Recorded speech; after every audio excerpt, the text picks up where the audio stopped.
So where do you get your news, and are newspapers doing the job that they used to? Neil Westergaard from the Denver Business Journal. Thank you for spending some time with us. Thanks for having me. I just got to bring this back out. We were just talking about the old Denver Post building. You used to work there back in the days where the printing presses were always attached to the newspapers, so the reporters and the press machines were working together. Oh, absolutely.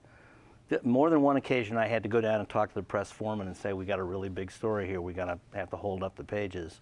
And was there ever that time, and they worked with us too. It was really cool. Was there ever that time, the stop the presses and the big red button and you hit it, and because a big story broke? Only in the movies. Only in the movies. I had to say that one time in my career at the Denver Post. Really? Stop the presses.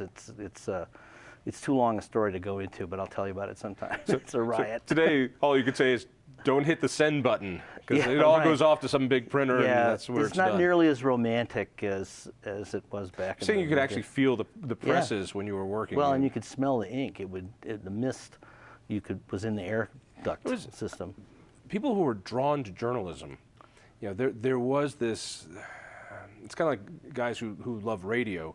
There's something about it, and it is so different now that newspapers are a fraction or skeletons of what they once were, but it doesn't have that same feel, it doesn't have the same smell, it doesn't have the same camaraderie. There's so many blogs out there and people working at home, and which is fine, but it doesn't have the romance that it once had. Would I be right? Yeah, I think that's true.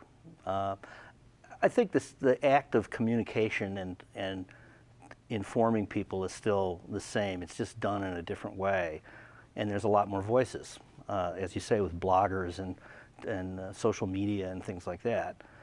I think what's different is that the newspapers and major media don't have the strength of authority that they probably once did, and you can argue whether that's good or bad, but. Let me ask you a little bit about, and I really wanted to get to this part of political reporting. Yeah. You run a Denver business paper, the Denver Business Journal, and it's been around for a long time. You've been doing it now, you've told me 15 years. Yeah. Man. I don't believe in myself. Get a real job. Yeah, really. And so, but even your paper has Ed Seelover down at the Capitol reporting that. I've noticed a real lack of local reporting, as best as papers try to do it, having reporters on different beats. Here's our person down at the Capitol for the Senate. Here's a person for the House. Yeah. Here's a person covering the governor. Here's the city council. Here's, up in Boulder, here's the school reporter. Here's, that those beats now really don't exist. Well, they exist, it's just that they're covered by a lot of different people who don't spend a lot of time covering them, so they have to take time to get up to speed on some of the issues. I mean, it's all a fallout of the squeezing of revenues for newspapers. And newspapers used to be money machines. I mean, they had margins of 40–50% or more. I mean, that's how some of these old-time newspaper fortunes were built. Look at Hearst. Hearst Castle, have you ever been there? I mean, that's how they built Off of newspapers. Off of newspapers. Those days are over right now. Why was there such margin in that? What was the profit center? I've heard that it was classified ads were a huge money maker, but the advertising and the subscriptions, and now with the internet, you've got Craigslist. Yeah. Classifieds are gone. Classified was a huge hit to newspapers, and frankly, the newspaper business didn't see it coming. But they were low cost departments and high revenue. I mean, national recruiting firms would place ads in newspapers and pay top dollar for it.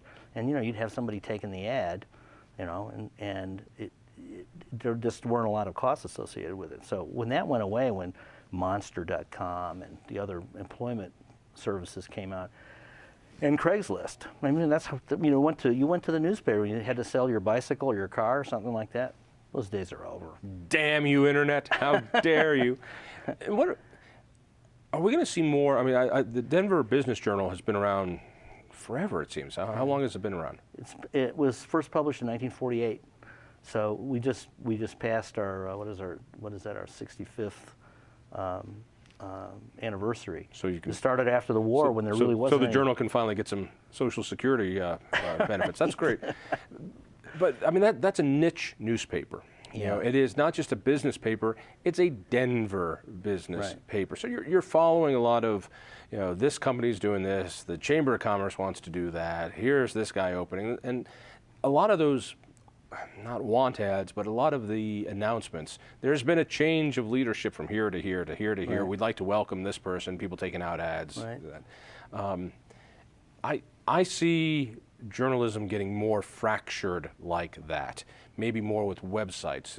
I think of Chalkbeat, which does, I think, a pretty fair job on education reporting, and it's just for education policy geeks. You know, you've got if you're into public politics, you know, you're watching Complete Colorado. You're doing these other things.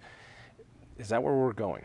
I think in the United States, for now, that certainly has been what's happening. And niche publications have stabilized, you know, with circulation and advertising, and the dailies, the costs associated with a daily metropolitan newspaper, and the expectations by its readers to do everything, you know, it's just, the numbers just don't work. I think you know, our company, you know, we're part of a chain, and we have 40 actually 44 papers, either electronic or in 40 in-print papers around the country. A couple of years ago, we hired Mario Garcia, who was a very prominent newspaper designer, and he told me that he is under contract to design 3 startup, brand new daily newspapers in Europe. He said there's a huge appetite for newspapers in Europe, and I said, well, what's that all about? Yeah. Well, interesting. He said that Europeans have had mobile technology longer than the United States have. It's been more widely. I remember going to Paris way back when, and everybody's talking on a phone. I was like, what is this? So, they've had more years of reading stories on their telephones, digital delivery, and they're tired of it. They're longing for more long-form reading. Now, all of these papers that he was developing, you know, were in big mass transit cities, and so they weren't planning on having home delivery. They were going to have newsstand sales, and so each rail stop, you know, would have a newsstand where they would sell the paper. So there's hope, you know. Everything old is new again. Right. Talk to me about paywalls. In that, more and more newspapers. You said they got caught off guard with Craigslist, and boy, were they! They were also caught off guard, as many people were with the internet, and they saw, well, our competitors are putting their stuff out for free. We need to put our stuff out for free, thinking that's a nice way to get people excited about the paper, maybe get a subscription. And instead it worked just the other way, which was, I don't need a subscription, I'll just go online. The only paper I know that has put up a paywall where it's really worked was the Wall Street Journal. But then again, it's the Wall Street Journal, and if you're in business, you're going to get the Wall Street Journal. You know, the Post now and so many others, I think the Gazette are doing. You get so many views for free. You can look at 5 stories, and after that, we're going to charge you. Right. Well, I think that's one of the advantages that we have, because our web presence, our daily web report is free. I mean, you can sign up for news alerts, come in your email basket, but our print content is only for subscribers. Now, you can read it online if you're a subscriber, and we tease it online, but you can't, a non-subscriber cannot access those stories. So our cover stories in the weekly print edition are not available unless you're a subscriber. So it's a nice balance there. It's you know, we have part of our content is behind the paywall, but the whole industry is struggling with this, because you know the Times, they put in a paywall and then they took it away, and then they're putting it back in again. So nobody has quite figured it out. Although I think the thing to remember is, you know, Google News does not have reporters covering city councils. They don't have reporters covering the legislature. You know, so who pays for those reporters who are watching government decisions well, being particularly made. on the level that I care most about. I've heard that the Washington, D.C. press corps, the White House press corps, is larger than it's ever been. So we got enough coverage there, all right? We've got enough talking heads. But school boards, city councils, county commissioners, rarely is there a person sitting there during the meetings as there once were. Right. The early part of my career, that's all I did was sit at city council meetings and county commission meetings, and you know, you'd write stories, and a lot of that has gone away. When I came to the Business Journal, we didn't have any regular political coverage or cover the legislature, and I instituted during the session a full-time reporter up there, and honestly, I got a lot of pushback on that. Not from readers; they liked it, but some of our company executives were wondering about this, and gradually, all of our papers that are in capital cities, like Denver is, have gone to this model because they realize that there's so many decisions that are made under the dome, you know, that affects business.